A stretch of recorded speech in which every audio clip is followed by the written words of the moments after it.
It is Bruins Benders post-game live on the Inside the Rink YouTube channel with Matty and Smitty. Click subscribe. Hit the like button right now. Go ahead and do it. Get your Bruins Benders merch on InsideTheRink.com/Bruins-Benders. Follow us on social media. Tonight, again, 20% off with the code SorryJohn.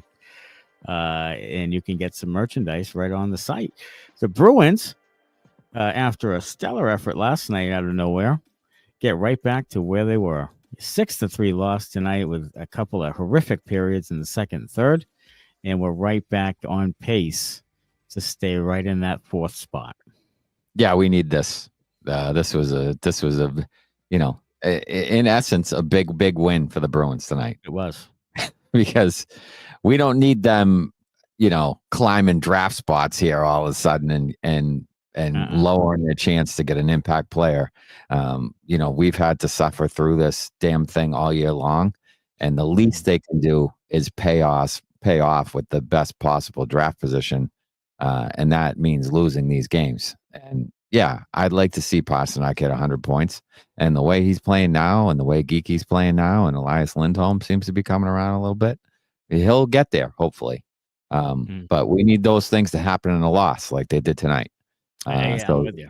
Yeah. So that's where we're at, and that's what we want to see. We want to see Pasta get his, 40 goals, Geekie get his 30 goals, Pasta get his 100 points. We want all that stuff, but it needs to happen in losses like it did today. Yeah. Epic post game last night after a 5-1 win. People were, partying and we won't name any names, but boy, that was borderline scandalous. But here we are back. Tonight, with 4 games to go now, the Bruins jump out 2-0 tonight. Again, it's the Geekie Pastrnak line. Lindholm reaps the benefits. He's had a goal in 3 straight games, 16 goals now.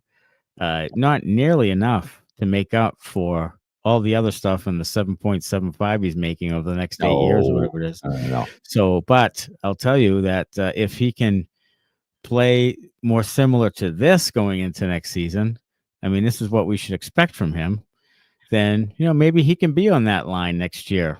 God knows what the line's going to look like, but maybe that can be an option going into next season. It gives you a little bit of a glimmer of hope. It does. It gives you maybe a little flexibility to figure out what you're going to do with the second and third line centers. And is it going to be Fraser Minton? Is it going to be Casey Mittelstadt? Is it going to be Matt Poitras? Is it going to be a guy you sign? So if Lindholm can slide into that, number one center spot, because I don't think he's earned the title of a number one center. I think he's going to be playing there. And until he can prove and get back up to, the 70, 80 point guy that he was one time, then that's, it is what it is. And he'll keep that spot warm and hopefully for, a draft pick that the Bruins will be taking in this coming draft that can fill that spot legitimately instead of, by default kind of, which is what Lindholm is doing. But I tell you, if he's going to give you, this kind of production here, over a season, then, that there might be now some depth if you can develop, the draft pick and you figure out the Mittelstadt, Poitras, Fraser Minton thing. Yeah, Mittelstadt, he scored tonight. When we saw him in Montreal, it wasn't great. He had really dipped, was a -13 in 12 games. Tonight he scores against his former team. Jury's still out on what he brings to the table, or if it's enough, or if it's different than what they have. Here's the other thing: got a bunch of guys who are the same. You need some difference makers in the lineup, and I'm not sure he's the guy. Yeah, we've talked about this before. They have a bunch of guys who want to pass first. He's another one. So you can't keep adding pass first guys. Okay, Smitty, that's fine. Smitty with a disappearing act tonight. He just dumped out. But Casey Mittelstadt, much better tonight. Here comes Smitty back. He's so versatile. Look at him. He's just jumps right back in. I don't know what the hell is going on. What'd you get? Do you have like a cat now? Did you step on the buttons or what happened? We had like an internet spike or something, and just all of a sudden something went wrong. And Jesus Christ! All I did was just get home. Yeah. You know, I got home, I set my shit up, That's your first and mistake. then watched the end of the fucking game. And then I try to get on to do this goddamn thing, and the internet goes out on me for a second, or my, you know, I don't know, the Google browser goes out. I don't fucking know. Who knows? I don't know. Chrome just fucking went to bronze instead. Yeah. For hot 30 seconds to fuck me over just because, you know, some neighbor jumped on your hotspot or something. I don't know. Yeah, probably. Yeah. Look, I'm already irritated because I just woke up after drinking 1 million beers yesterday and drove for 6.5 hours. So I'm not in the best mood to begin with. I'm tired. I have a little bit of a headache, like the whole thing. And then this shit happens. Like, fuck all of this. Yeah. I know. I want to take my computer and smash it. But that's not going to help me staying online. So I guess we'll, you know, we'll just ride with it. And see what happens. Smitty's showing some growth here, because 20 years ago, that thing's in bitch on the sidewalk. Yeah, trust me. Yeah. So yeah, Bruins lose tonight, and you know, look at they have 4 to go. They have the Devils in New Jersey. Then they play. I think it's in New Jersey. I don't know. Then they play Chicago, Pittsburgh, and the Devils again. You know, Chicago and Pittsburgh, they could probably beat those 2 teams. I hope not. I beg of you that they don't. But I think they might beat Chicago. I think they might win 1 more on the way out. It still might be enough to just be 4th and not really affect things. Buffalo's won, I think it's 6 of 7 now, or 7 of 8, or you know, they're playing really good hockey right now. So I don't think that's much of a factor. The Bruins weren't going to catch Nashville anyway, because the Nashville would have to win a few games, and they suck too. They do. So I think right now 4th is where you're going to see them. Yeah, I think so. I mean, unless they win the draft lottery and or someone else wins it and they slide, they could slide as far as 6th. They could. So wouldn't that be a kick in the balls? Yeah, I mean, slide to 6, and then you have to figure out who you're going to pick. Yeah, probably. You You just got to pick the the next best available guy. Is how that works. They are playing the Devils in New Jersey on Tuesday night. Yeah. So they're in Jersey. Blackhawks at home. In Pittsburgh against the Penguins, and then they close out at home against the Devils the following Tuesday. Yeah, Nashville's losing again, as Hasmick has said, so that wasn't going to happen anyway. So yeah, 4th draft position. So who? Perfect scenario. Okay, it's not Schaefer or whatever it's Schaefer or Misa. Misa, yeah. Okay. Best case scenario, who's the guy you want beyond those 2? Beyond those 2, I'm hearing more people talk up Hagens now. So I feel like it's in the draft. You know, you get into the draft and you get, you know, everybody has something wrong with them. Everybody's got something that's not particularly great. You know, maybe a guy's undersized. Maybe a guy had a little stats a little bit down. Maybe a guy's not fully developed yet. Whatever the case may be. So I'm any of like 3 or 4 guys at 4. I want whoever the best one left is. So, you know, it depends who goes, I guess, at 3.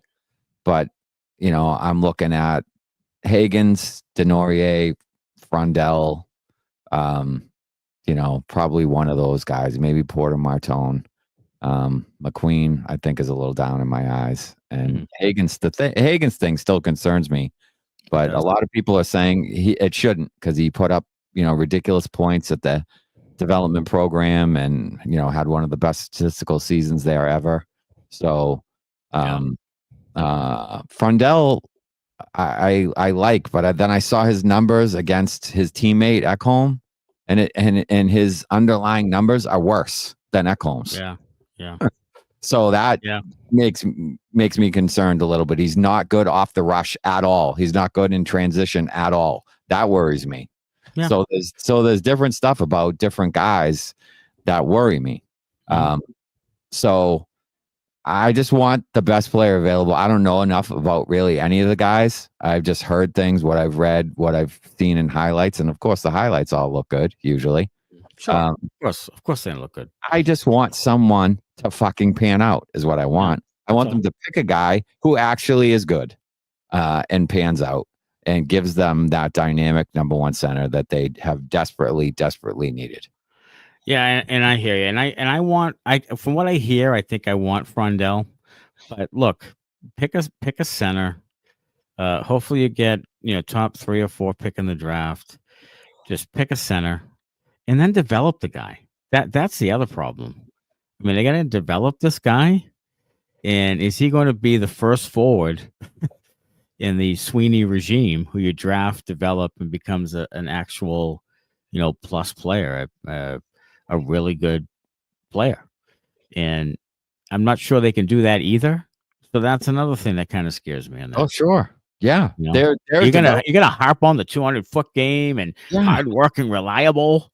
For fuck's sake. Their development history should scare the ever-living shit out of you. Sure. And anyone that is a fan of the Boston Bruins. The Bruins development program for developing players should scare the fuck out of you. Yeah. But it should, because they haven't been able to do it, with the exception of goalie. With the exception of goalie. They haven't been able to do it. Right. Goalies have done well with. Yeah. Lohrei is, they picked in a little bit of a later round. He was an overager, had a really good season. His defensive game, where's the development there? He's minus 40. He's minus 40. So, yeah. I mean, he's the worst plus minus in the league.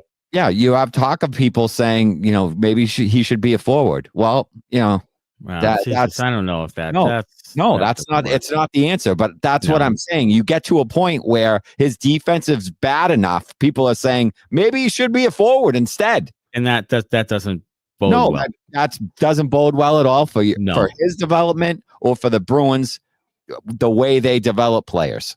No. So you got to figure that thing out.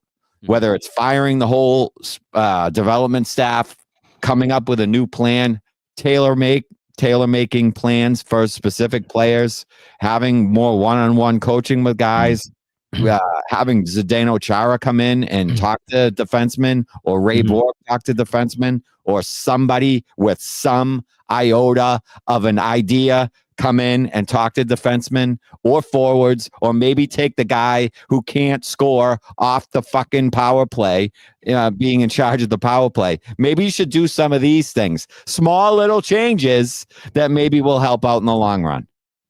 Yeah, I think Lohrei will be better just because this team can't score. So it's easy to say. I mean, they're bad right now. So everybody's kind of a minus other than Zadorov and Pastrnak. Yes. Yeah. But, I don't think it'll be minus 40 next year. But, Jesus, it's not a great sign when he's out there kind of clueless an awful lot.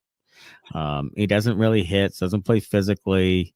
To me, again, unless you're a 70-point defenseman, 60, 70-point defenseman, it's not worth your 40 points to throw you out there and lose game after game because you can't stop anybody from scoring. Like, that's just not a good thing at all.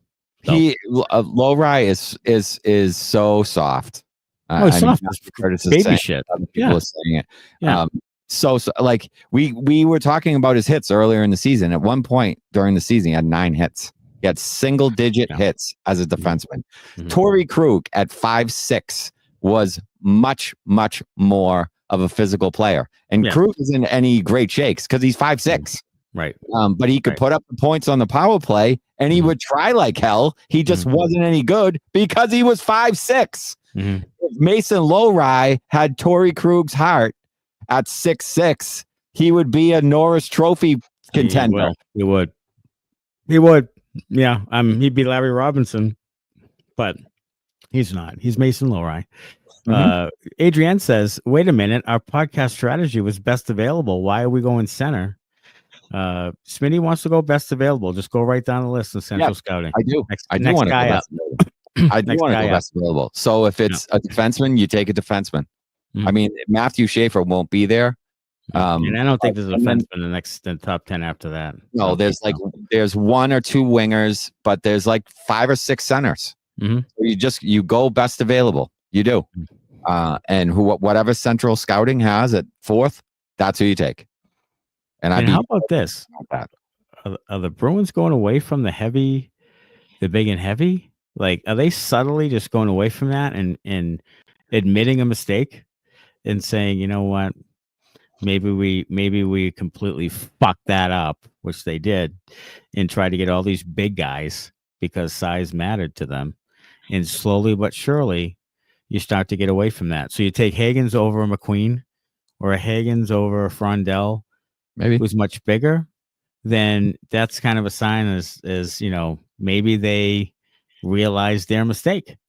Maybe. And I don't know. We'll see. Yeah. You've said it before. I've said it before. What we want as the baseline for a guy, it's not a 200-foot game at all, either one of us. And I'm speaking for you a little bit, and you can correct me if I'm wrong. But we want guys that will compete. Hard. Competitive hard. Spirit. Yeah. Competitive spirit. Every night we'll compete hard.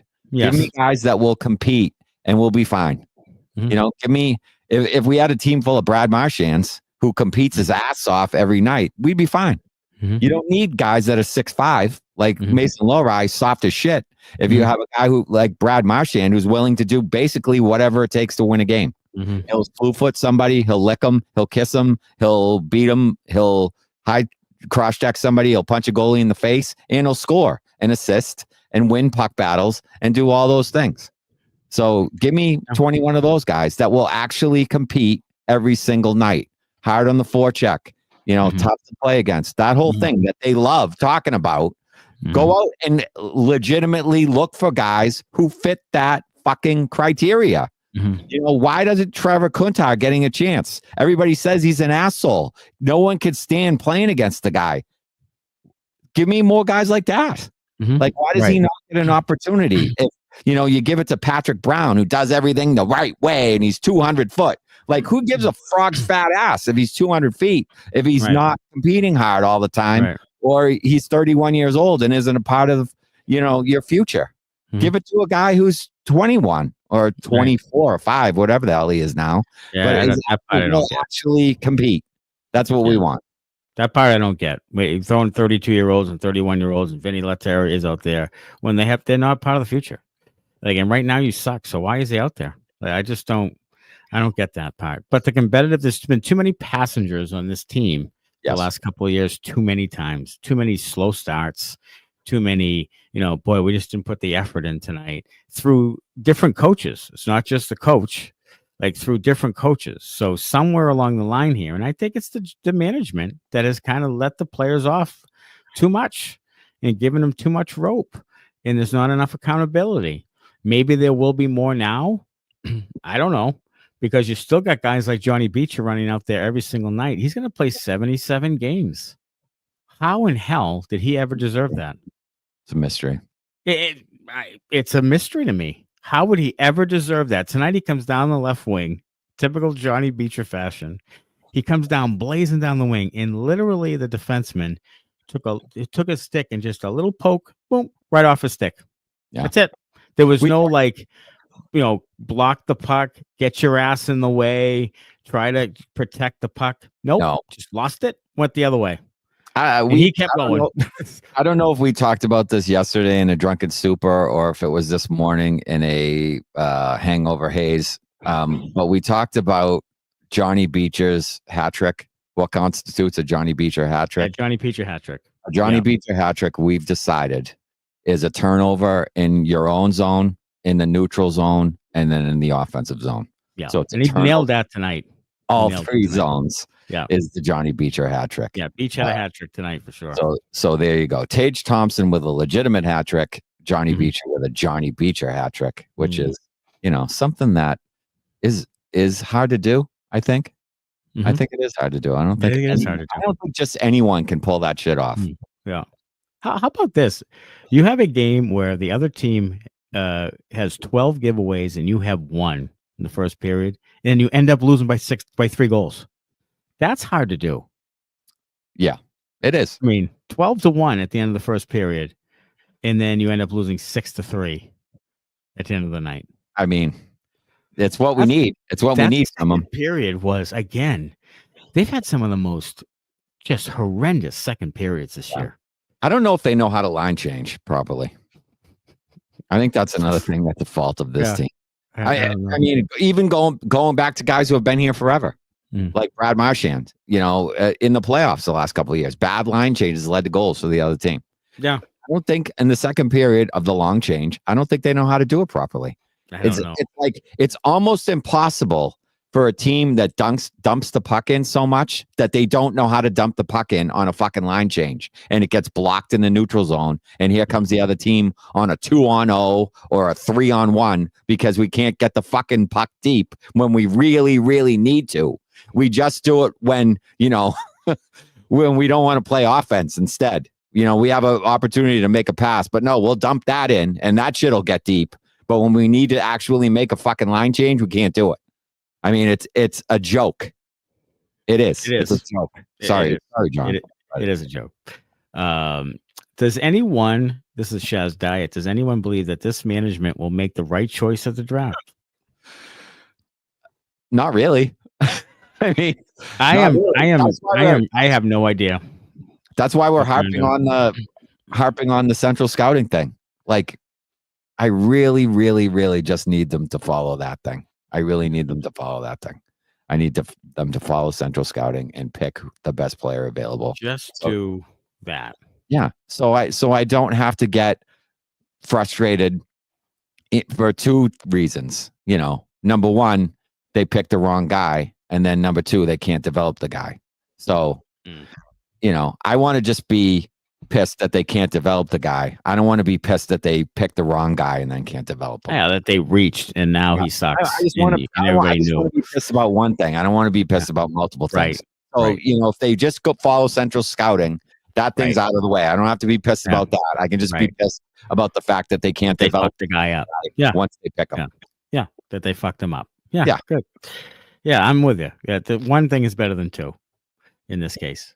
Yeah. Fourth time this season, the Bruins have surrendered at least 6 goals in a game, most in the league this season, and most by any Bruins team since 1985-86.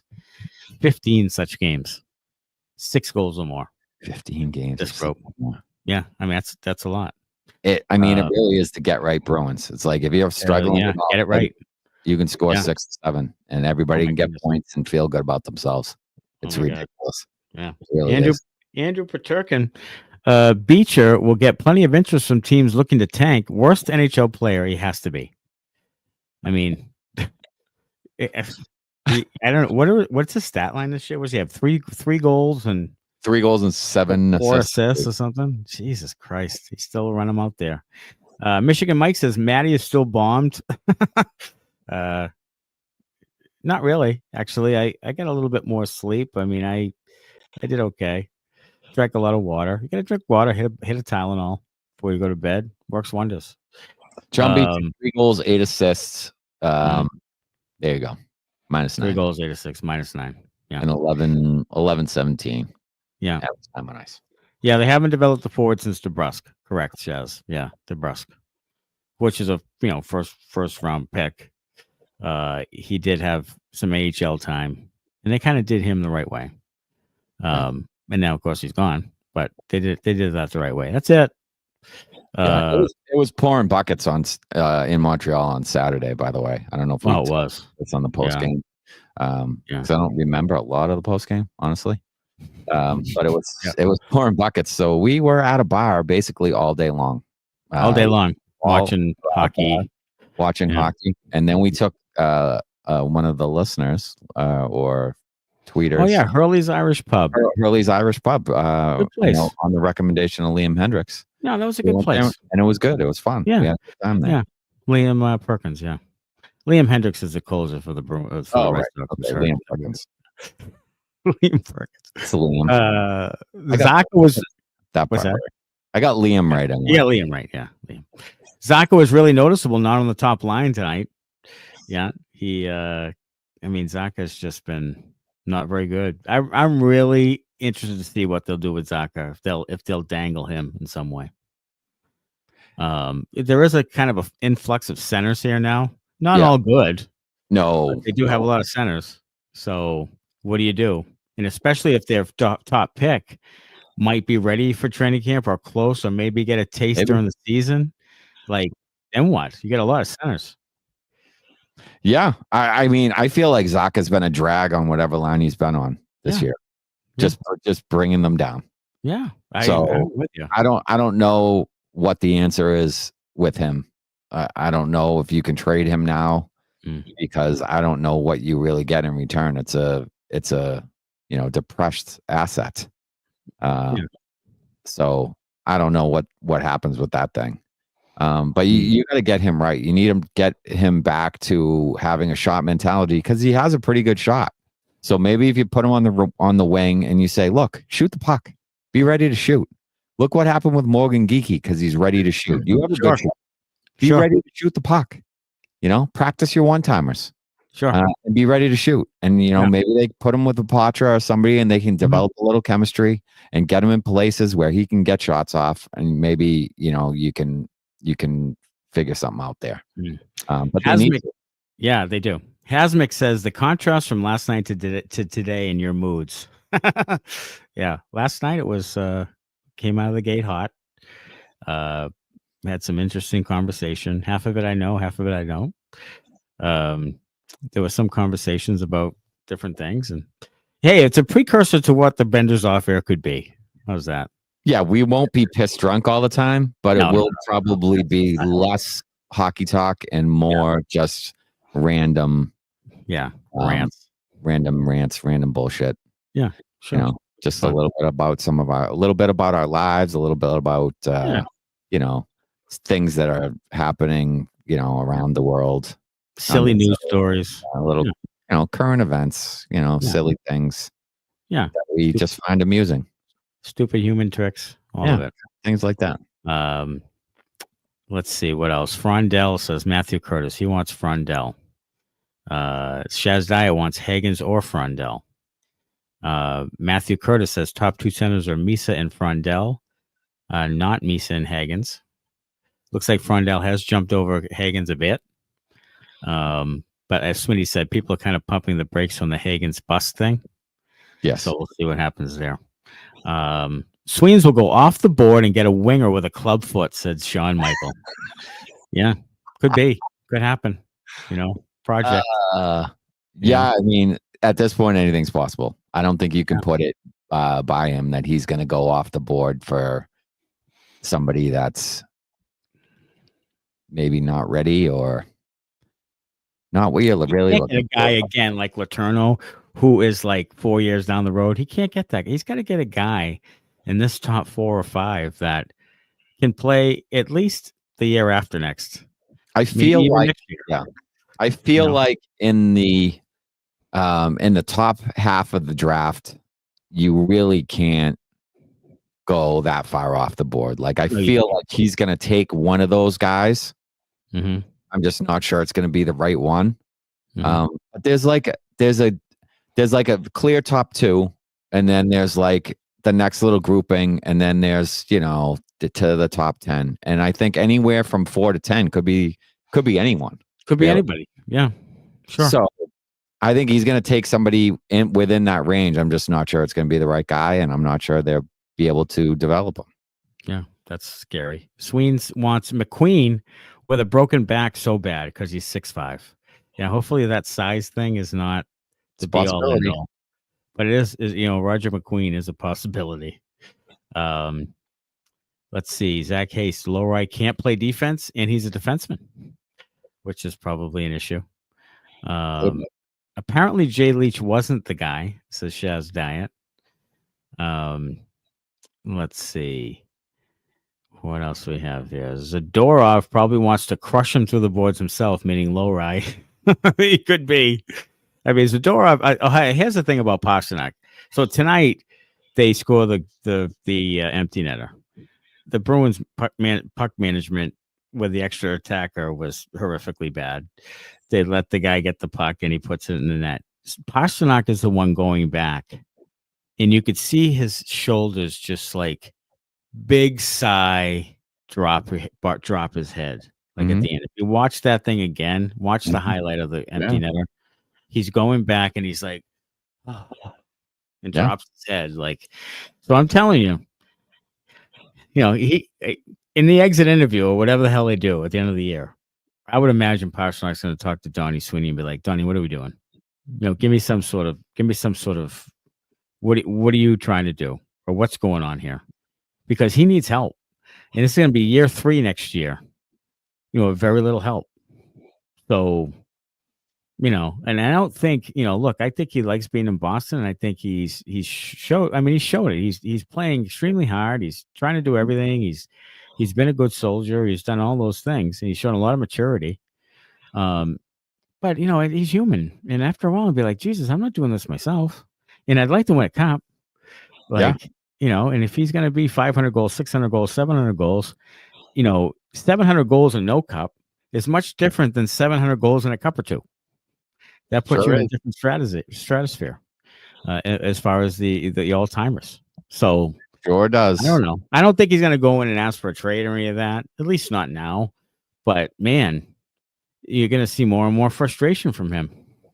You are, and it could be an Ovechkin type thing. I'm not saying he's Ovechkin and is going to break the scoring record or anything, but he kind of for a long time it was like he's going to be one of the greatest goal scorers of all time to not win one, and then he got one a few years back, and that kind of changed the narrative about him a little bit, and now they have a really good chance to win another one, and that will certainly add to his legacy. But I think Pastrnak's going to be extremely frustrated, and I think there is a possibility that he could ask for a trade if you see a couple more years as bad as this one in a row. Yeah, sure. That's very true. And I just look at it's, to me, it'd be in the back of my mind if I was Pastrnak, like, what are we doing? Like, tell me what we're doing. JL's watch this is a Buffalo fan. He joins us. Thanks for tuning in. He says that you guys will be back in first place no time, unlike my Sabres. Relax. I don't know about that. Let's see. It's not easy for us, JL. No, we're not a relaxing bunch. It's in our nature to be pessimistic about the team because they've let us down a lot over the years. Yeah, no doubt. B wants to know how many listeners laughed out loud to the two of you and your shenanigans last night, and a few of you did, and we appreciate you for that. And you're right, Dan Maynard, we were drinking all day. As Smitty said, it was raining. We were at a sports bar and just kind of watching the Devils and Rangers. Then they put it on F1 racing for a hot second, then like tennis, and we were like, "Are we in Montreal? Don't you guys love hockey?" Yeah, then they fixed it. They fixed it. They put on the other game. What was the 3:00 game? We watched that too. It's Ottawa and Florida. Ottawa and Florida, yeah. Yeah. So we watched some of that too. And then we ventured out to Hurley's Pub. That we was got good. shots at both places. I do remember that. Yeah. That was a problem at that one. Yeah. The Hurley's Pub, she gave us, we ordered black and tans because it was an Irish pub. Right. We ordered black and tans. She brought us back shots. She did. Because we had ordered shots before. Johnny Walker Blue shots. Mm-hmm. We had one. Then Smitty says we'd like 3 black and tans. She comes back with the same shots again. Mm-hmm. And we kind of look at each other and we're like, yeah, all right, fine. So we do that shot. And then she comes back a couple of minutes later and is like, you know what? You guys ordered black and tans, right? She's like, I'll take those shots off the bill. That's fine. That was my fault. Whatever. It's like, we were like, okay, great. Then she comes back with a black. There was no tan in it. Not black. I don't know what that was, but whatever. And then she tried to make up something like, well, we didn't have this, so we put this in it. Let me know how Dan Maynard said there was a black and tan rant last night, so we must have covered this. we probably covered that last night. And the pizza, I don't know what happened with the pizza rant, Dan, if you can remind us. I don't know. Oh, was it the pizza with the toppings at the Bell Center? Oh, the pizza with the toppings at the Bell Center. Yes. Yeah. So we had the guy who ate the pizza with it was the guy eating the pizza with a fork.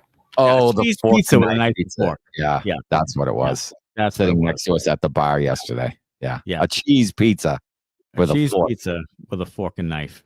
And Smitty is like doing the hand thing. He's like, pick it up like this, and he's like, and the guy's like 2 seats down. He's like, pick it up like this, and what are you doing? Hold it in half and pick it up. Fuck's sake, And then in Montreal, if you go to Montreal, you go to the game and you ask for a pepperoni pizza, they'll give you meat lovers. They'll give you a pepperoni, bacon, ham, whatever the hell else, whatever other pork product you want on it. Fine. I guess, Heartburn City, but fine.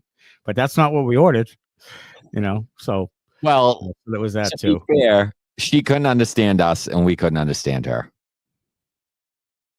Right? 100%.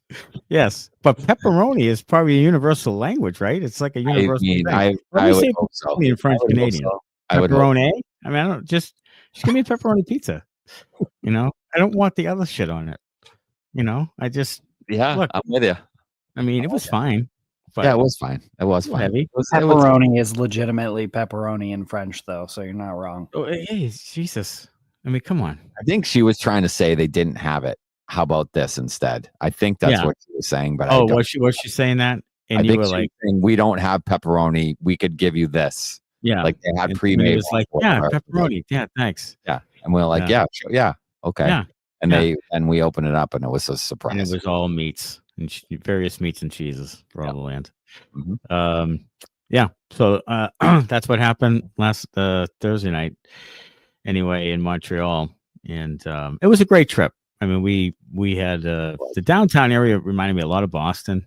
Yeah. Just where we were. A lot of high-rise buildings, the same kind of vibe. Yeah, well, kind of old school. They go a little later at night there. I mean, there's a little more night action. Oh, there's way more night action than Boston. Yeah, than Boston, but it's similar in look and feel. Yes, as Boston for sure. And the people were really nice. They were. They were fantastic to us. They were probably saying bad things behind our back, but maybe face they were nice. They were really nice to our face. I mean, even though the Bruins are terrible and our politics suck and all that stuff, but they didn't give it to us too hard, so that was good. Pizza guy was last night, but Thursday night was the hockey game with the pepperoni pizza fiasco. Yeah.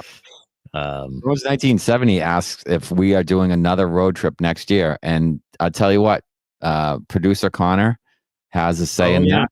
Yeah. Because there's something that's out there that needs to happen in order for that trip to happen. And I'll let him fill you in if he wants to.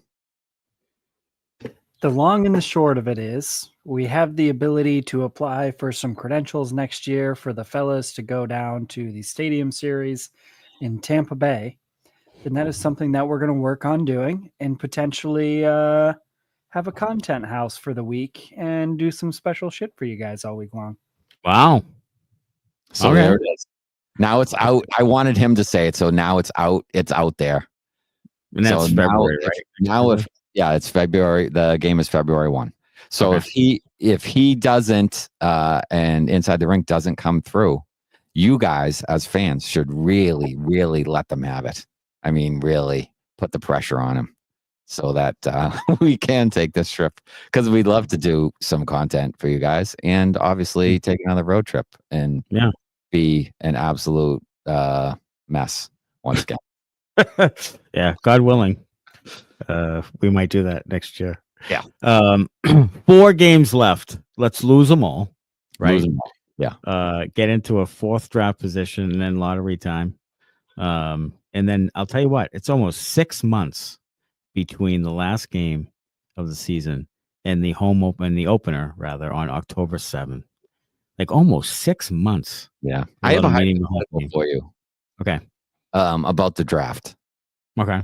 Say the Bruins are in 4th. They win the draft lottery. They win it.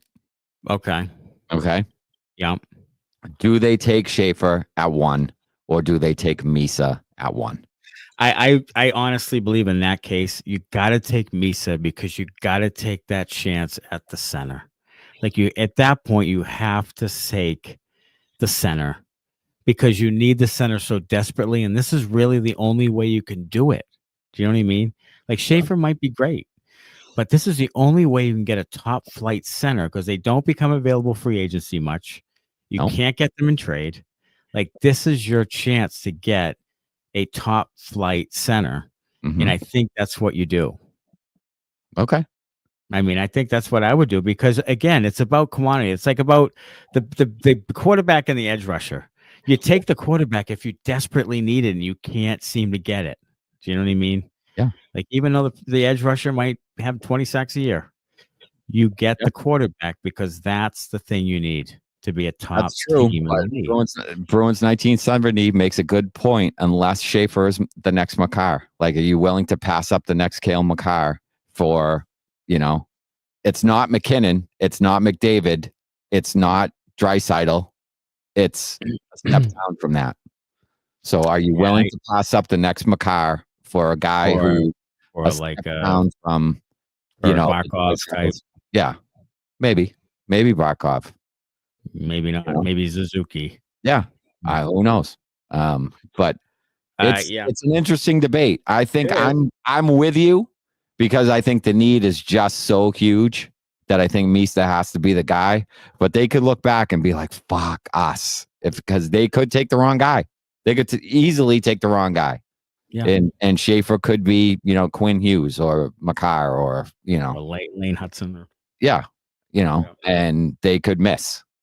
And you're like, well, they screwed the pooch again, and here we are. And they so in that case, are you taking Schaefer? No, I'm with you. I think it's an interesting question because I think the consensus is Schaefer's the number one guy. Like, he's the one you should take at 1. But I think I'm with you. I think the need for the Bruins is so big that you have to take Misa there. Maybe you can trade out. Maybe you can trade out and get an extra pick and give somebody Schaefer and you take Misa at 2 or whatever. Like, if you could get, like, say, in that scenario, you could get 4 in next year's first rounder from somebody. Would you do that? And then take, like, Hagens and then have a chance, another ping pong ball in next year's lottery, maybe. Yeah, because that's McKenna. So if they're offering an unprotected lottery pick, 100% I'm doing that. Right. Yes. 100%. Because that is McKinnon. That is McDavid. That is, I think Sweeney will take Schaefer if they get the number 1 pick. You think so? Because I think he would be more the can't miss top flight D man. I think they'd take Schaefer. And Connor's going to blow his brains out, as he said off stage. I mean, they could, especially if Lohrei can't play defense. If he can't play defense, is Schaefer left shot? I think he is. Well, then he plays with McAvoy. Yes. Okay. All right. Yeah. And then maybe next year, you're not going to be bad next year, right? I still don't think you might not be that bad next year. I still don't think you get McKenna. They might not. I don't think you get McKenna next year. So this is your chance right here. So you're going to go Schaefer and have no center again, and then who knows when you'll get another center. So it is a hard one. That's why I'm with you. I think Misa's the pick. If they win the thing, I mean, they're not going to win it, but if they do, it's an interesting kind of debate they have to have there.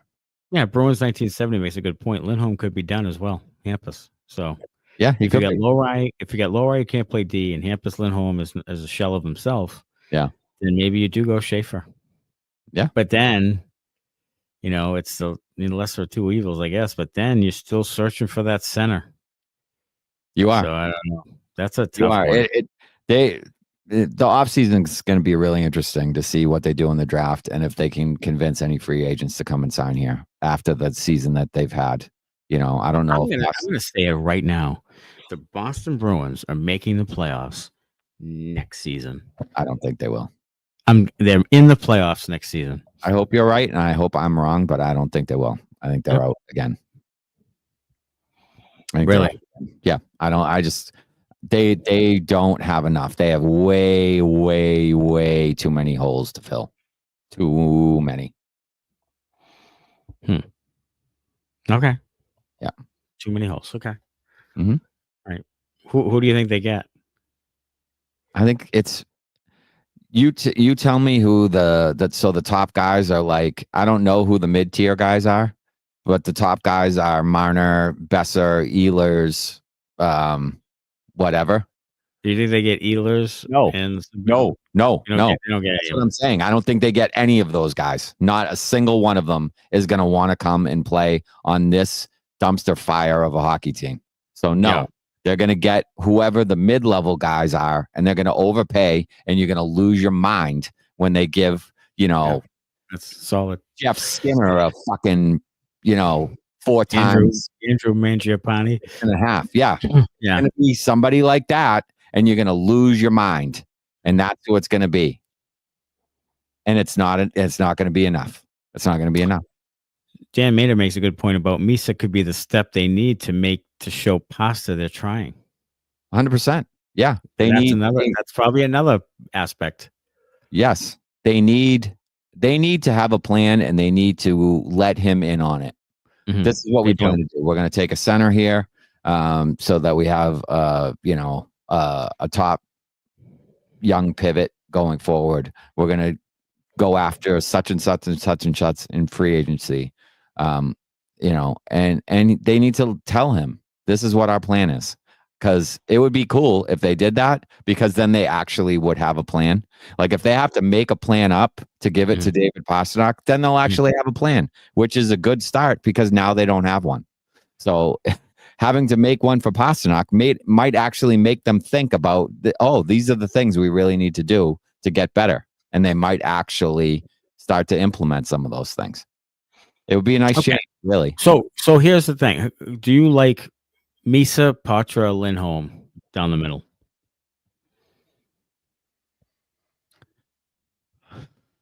Yes, ish.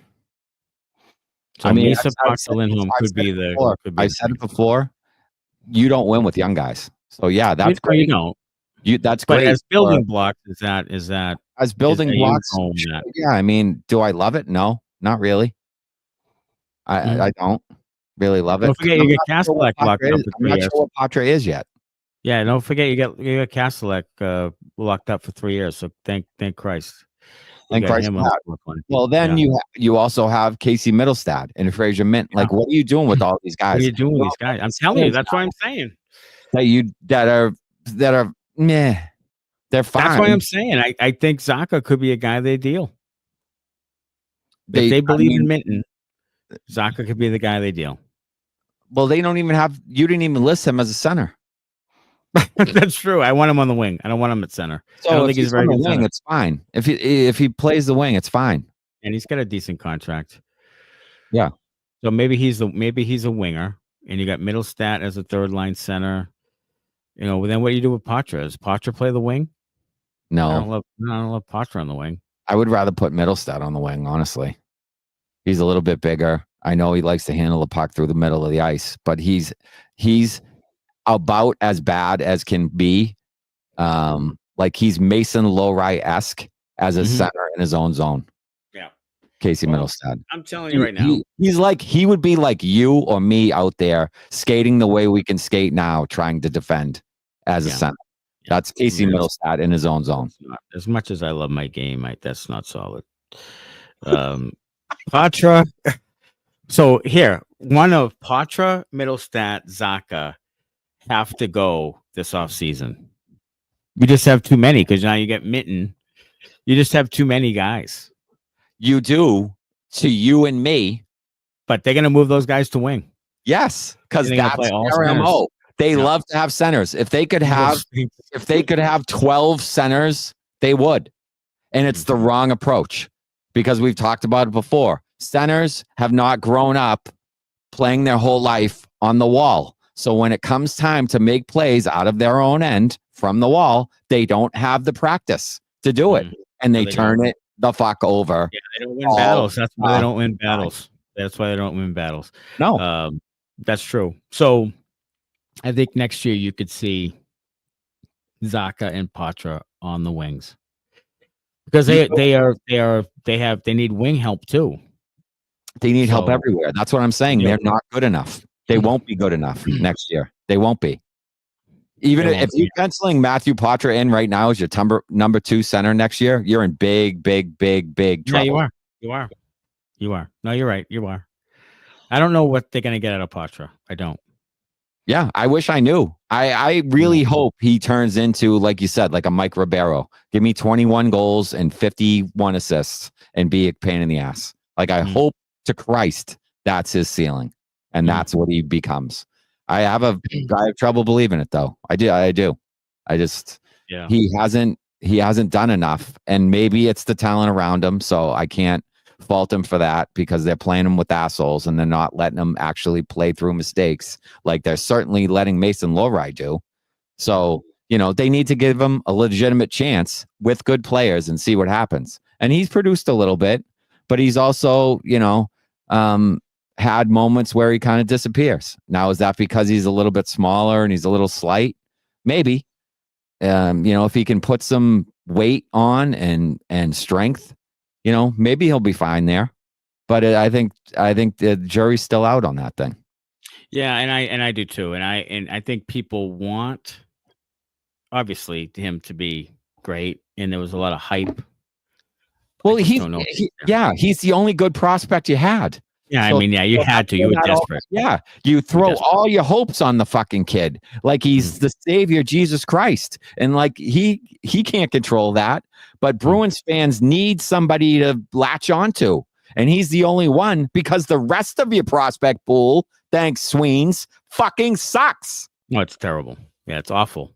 I mean, if Minton is an NHL player next year, their prospect pool is the worst it's ever been. Yeah, next year. I mean, it's really bad next year. Sweens. It is. I mean, I don't know. And hey, Dean Letourneau needs to have some sort of sophomore season. Yes, he does. Can't go out and have 0 goals, 3 assists in 36 games next year, or that's just a big fat fuck. That sucks. That he's not going to be anything. It does. And look, it's unfair to him because the kid wasn't supposed to be at BC this year, anyways. So that thing, he kind of got thrown into the fire there and got cooked. Right. But now the expectations are different for him. He's had a year in college hockey now under his belt, and now he has to produce. And if he should have been playing with fucking Will Zellers or the Green Bay Gamblers is what he should have been doing. Exactly right. He wasn't. He didn't. So he didn't. Yeah, and so now the pressure's on him to produce. And if he doesn't, then, you start hearing words like bust, and then you wonder about his confidence and all this thing. Like, so big guys take longer. Like Tage Thompson was at UConn for 3 years. So, and he was older than Letourneau when he came to UConn. So, you're going to have to be patient with the guy, but at the same time, because he had such a poor, rookie season there in a season where he shouldn't even have been there in the first place, the pressure's on him, and it's going to be, difficult for him to kind of fight through that thing, I think. Especially now that a bunch of prospects have left BC, like who's he left playing with? Yeah, I don't know. There's not a lot there next year. I mean, Leonard's gone. Higgins is gone. Perreault's gone. There were a couple other kids that signed on. Starting. I mean, Stiga will be there, and Jelvik may or may not. He was hurt, right? He was hurt much of the year. He had a down year, and he was hurt. I don't know. Perreault, they're all gone. So I don't know. Obviously, they'll have an influx of players come in, but I know that Kostadinsky, who's a Bruins prospect, is going to BC next year. He has a defenseman, but I don't know what they really have it coming in for forwards. One thing before we go, Hasmick says Poitras and Lohrei. Poitras seems to be shy and unconfident. Lohrei doesn't seem to have that problem. I would say right now, I think Poitras is tougher than Lohrei. 100%. I think Poitras has shown a little bit of, edginess to him. He's shown a little bit of temper and attitude. Mm-hmm. He doesn't back down. Lohrei is softer than a fucking bag of fucking Charmin.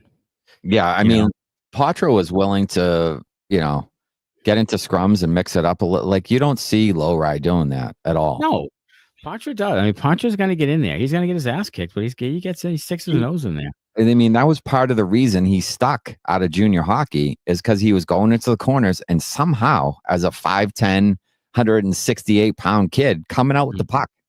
So if you win puck battles, I know it's preseason and not the NHL, but if you win puck battles, you can play in the league. Yeah. If you can consistently win puck battles, there's going to be a spot for you. Yeah, if you can win a puck battle and in a split second make a play off it, make a play, yeah. And that's yeah, you'll play in the league. Mm-hmm. Especially on this fucking team. Because nobody can do that. So All right, Bruins lose tonight 6-3. Tuesday night at New Jersey, 4 to go. It'll be Tuesday, Thursday, Sunday, Tuesday. Yes, it And will. it'll be all done. 20% off with code Sorry John. Get some merch. Get yourself a rocks glass. We'll have an end of year party at some point here. We'll all do some sips. Do what Mason Lohrei does and wear the merch here. The Dustin Diamond Mason Lohrei model we have here. But yeah, Bruins lose it. Hey, we'll see everybody on Tuesday. Check out the latest episode. It's on YouTube if you haven't already. And go back to that other one last night and get a good laugh. We'll see you Tuesday. Go Bruins. Thanks a lot. Bye-bye.